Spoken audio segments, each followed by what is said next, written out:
to work as well. Yes, So sir.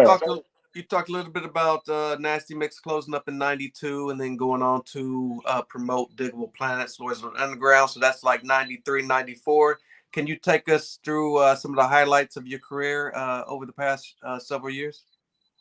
Yeah, getting into acting, moving to LA to become the rap editor for Hits magazine really changed my life. That's where I got to meet more people in the industry and more artists, and that's how I met who ended up being my manager as far as for acting goes. And so I got like my first couple of acting gigs that put me on the map was I did a cameo in House Party #4. I'm in that movie, and I'm also featured in a kung fu movie.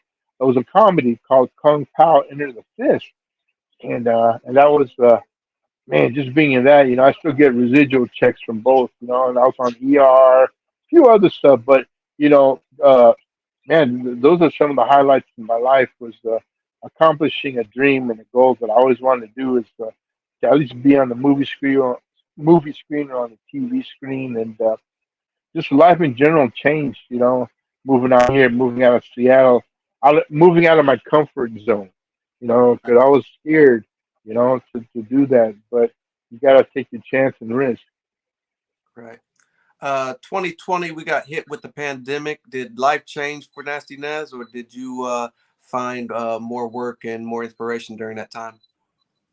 Yeah, you know what? That guy that kind of came and gone so fast. But man, all I remember was I couldn't schedule radio interviews with my artists because the radio stations wouldn't let anyone in the studio because of COVID. It kind of it's really weird, I kind of lost a lot of business, but then again, yet I was still able to do business with some of the DJs because they could broadcast their radio shows from their home. Like I have a show I do every Sunday night called K Fox Night Beat, and I actually do it from my bedroom. You know, so technology has changed so much now that you can actually see a show from your own house. From your own bedroom or wherever, and that kind of helped me keep what I do alive during that period. But yeah, that was a strange time. 'Cause I was like, man, I, I had like three good friends die from COVID, and that's Mm, when I knew this was really serious. And I was always scared to step out the door, to get COVID. And what do you know? Like less than a year ago, I caught COVID. you oh know, wow. yeah, I did. I don't even know how I got COVID. Um, but it didn't hit me that bad. But yeah, especially at my age, if you get COVID, man, your chances aren't too good. You're gonna be around that long. But I survived, and it's just scary now. I made sure I got all my shots and stuff, and a lot of people say, don't get the shots, you're gonna die." But I'd rather just take a gamble and get the shots, so I kind of Right. know for sure that it might work. Because so far it worked. Yeah. How about you? Did you ever get shot? Your shots? Yeah, absolutely. Two or three of them. Okay, yeah. I think we're up to the third one now. The third shot. Okay. Well, good for you, man. Good No for you. doubt. Catch us up on what Nasty Ness has been up to over the past few years. Oh, well, now I still keep my website alive, rapattacklives.com. I've got a great bunch of DJs who represent hip hop music on college radio stations because those are the ones that can play your stuff without getting permission from the program director to play it or not. And a lot of these college shows, you can play uncensored stuff after 9 p.m. So I've been doing that. Um, I've been working on my book. I've got a memoir. Do you know what a memoir is when they say memoir? It's like a book. Okay, so memoir, this is something I learned, like, oh, I'm writing a memoir. Memoir is basically you writing about yourself. So I'm the one writing it, and the memoir is about me. So I did that. I'm pretty much done, I think, writing a book about my life story, and it's not so much about all I've done in hip hop, but also the struggles I've gone through. I had a really bad first marriage. I was I had domestic violence type of past. I had a bad temper, uh, but it pretty much shows a side of me where how I learned to overcome these things with my faith in Christ. Having a gun fu teacher who was Bruce Lee's best friend, Taki Kimura, be my father figure and mentor. Meeting people like that and how it affected me and how, you know, everybody should have like a Mr. Miyagi in their life. Right. Uh, and the name of the book, to give you a sneak peek, is called Time Out. And the reason why I call it Time Out because I remember when I had to go to counseling, it said before you even think about breaking someone's stuff or hitting them, you go like this. Is this Time Out or this one? This is Time Out, right? Yeah. Mm, yeah. Just want to make sure. I almost forgot. So yeah. So I'll say your name. I say, hey man, Mr. C. I didn't like what you just said, but I'm going to take a timeout. I'll be back in 5 minutes, and we can continue on with this interview.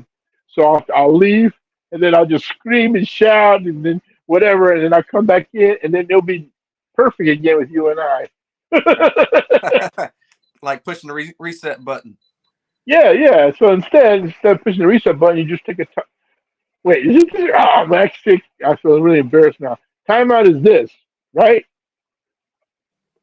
You got me confused. Yeah, that's timeout. Yeah, yeah. Because I remember when I took my first set of pictures, I took it like this, and they go, "What's that mean?" I go, "Timeout." That's not timeout. I go, "Man, just waste a whole roll of film with doing this." So yeah, this one. So see, thanks to your show, I remember now. So the Absolutely. next time I get mad or whatever, I remember I said Clarence said to take a timeout. That's right. All right, When can we and expect that's it. that memoir? Man, I told my editor, John Huguli, uh, that I would have it during this Christmas break over the next 3 4 weeks that I would work. Excuse me. Hold Bless on. you. Hold on. Take a time out. I got to sneeze. Okay. That I would finish everything by January. So once I finish all that, edit it, get the pictures I need, hopefully it'll be out by next year. We'll see what happens, man. We'll see Right. what happens. Anything else you're working on outside of that memoir? What else I'm working on? I have an artist she's a model and she's also a rap artist and singer. Her name is JJ Hudson. Working with her, um, and a bunch of other independent artists that I do as part of RapAttackLives.com. But the one that really hold close to me is working with JJ Hudson because I think she's the one that's gonna make a lot of noise. Right. So that way I'll be able to buy you a Rolls Royce. I Yeah. hold you to it. Yeah. Okay. Yeah. Yeah. Yeah. I'll actually drive it to Indiana and then give you the keys. Sounds good. We'll find some type of Broadway to cruise on. Okay. There you go, my man. Over the All past right. several decades, what do you think is your best artist or album that you promoted? Oh, hands down, man. Sir Mix-a-Lot. Because I remember um, people used to go yell at us, weak, whack. You're not gonna. Only place you're gonna blow up is in Seattle. Uh, and I said, no. I even almost got fired from my job at the radio station because the program director goes, man, you gotta stop playing that mix a lot guy. Why you keep playing him so much? You get paid? I go, no, no, I just everyone's requesting. Let me play it. He goes, he almost fired me for playing it. I almost got fired for playing MC Hammer. I remember playing his stuff too. People would call up for his record, and Hammer would come up to Seattle, visit me, give me his songs, and man, his stuff would. Everyone would always call up for his stuff. But yeah, I really almost got fired for playing Sir Mix-a-Lot, and and it was at a time when I just got into radio, and I've never been fired in my life before. But wouldn't you know, I got fired for the first time because the new owners of the station didn't want to hear any rap played on the station. So I got fired for the first time, man. Man, I tell you, man, I cried. I was like so sad. Like, what am I gonna do? But you know what? One door closes, man. With my faith. and another door opened, and the door that opened was even a bigger door. So I'm really blessed and thankful. Otherwise, I wouldn't be here talking to you. You know, you wouldn't even know who I was if that didn't happen. Right, exactly. With your radio show, what exactly do you look for sonically? Music has changed so much. What is Nasty Ness looking for when he breaks an artist on his radio show? Well, the thing with what I do on my show, it's all the old school, the stuff that I played when they were brand new 40, 30 years ago. I play one new song a week, and that's it. And the song I play has to have a hook, has to have a dope beat, lyrics. You know, I have a good ear of hit, of knowing a song is going to hit. You know, and people that don't believe me, I'll just show them picture of my walls, and they'll see all my gold and platinum plaques that I was responsible for making, helping it go gold and platinum. There's an artist I have right now. She's from the Bronx, New York. Her name is Maxine Ashley. So if you go on YouTube and look up Maxine Ashley, she did a remake of a song that was big in '79 by the Jones Girls called "Somebody Else." So if you listen to it, that's her song, and it's so good. She kind of reminds me of Jennifer Lopez, J-Lo, when J-Lo first started out. Because I remember I had to push her stuff too. I think it was on Relativity Records when no one really knew who she was as an artist. But I remember working her stuff, and she reminds me of a J-Lo, like a young J-Lo. She got Right, that street kind of sense. But yeah, that's what I look for. Got to have a hook. You know, it just, yeah, you just, I don't know. I don't know. The first, if it doesn't hit me in the first 20 seconds, it's not going to hit. It's got to right, hit. It's got to hit me, you know? right. Do you find yourself finding those hits, or is it kind of hard to come by week to week? This in this day and age, it's hard to find that these days, you know? Like, especially with hip hop, it's really not the same, you know? Like it used to, like it used to be, man, I can't even tell you what my favorite hip hop artist is right now, man. And I'm definitely, I really can.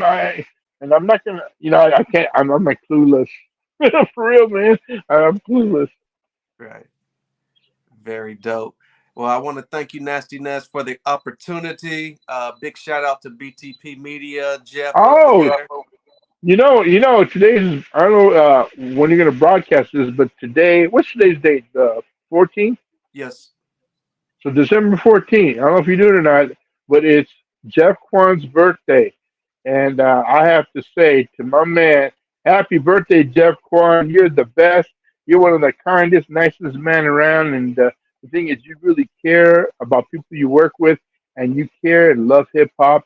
And it's very rare you find people like that. So, you know, if you know Jeff Kwan, which I know you do, because I wouldn't know you if it wasn't for Jeff, he is the man. Today's his birthday, so don't forget to tell him happy birthday. Absolutely. As soon as I jump off, I'll make sure to do that. Before we get out of here, can you let the people know where they can keep up with you on social media? Yeah. You sure? Well, I have like three more spaces available on Facebook before I reach my limit.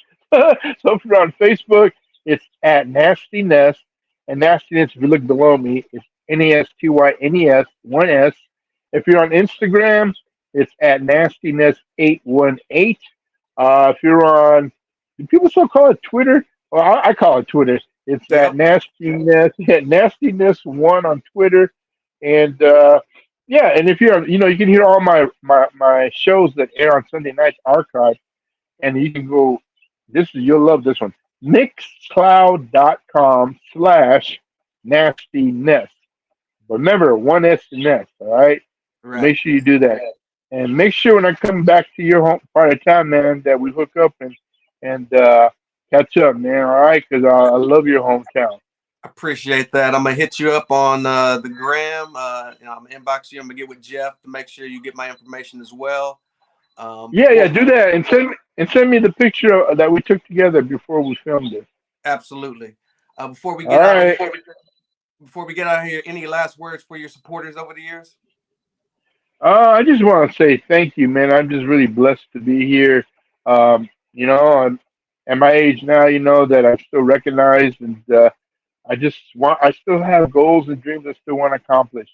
And everybody, you need to have that to keep moving on in life. And You just have faith in God and do the right thing. Oh, here's one of my best advice because I learned through my mistakes. Don't smoke cigarettes. Don't drink Old English. Don't snort cocaine because I used to do all that, and now I've got like health problems. But I'm on medication, so I'm okay now. But man, you don't want to go through that. Trust me. Try to stay clean. I wish you know what? If I had to do it all over again, I would stay. I wish I never did all that stuff. But you learn from growing up, and it was fun at the time.